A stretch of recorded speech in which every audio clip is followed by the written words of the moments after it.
So parang pansin namin pagka nasa press con kayo, may sarili kayong mundo. Parang ang tagal nyo hindi nag-usap ba kung bakit napapagkwentuhan nyo during na press con, di ba?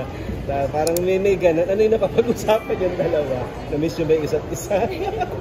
Actually po, marami kasi kami napag-usapan. I mean, kaya kapag ganito yung event, may sariling mundo. It's because sa sobrang lagi kami magkasama, ang dami namin pinag-usapan. And I think nakabasa din po yung friendship. Sir, sa akin pinagchichigaan naman namin tungkol naman dito sa Fracture. Last na lang sa akin kasi parang nasabi nyo kanina pamature yung role nyo.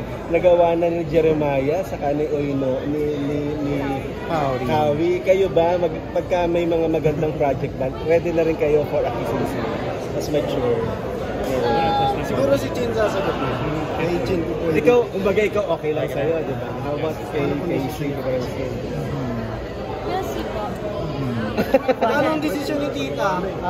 Kay Tita muna tayo siguro. From sa reaction lang, uso sa love team yung usapang fan service. Kayo as love team and friends talaga, hanggang saan yung kaya yung ibigay in terms of fan service?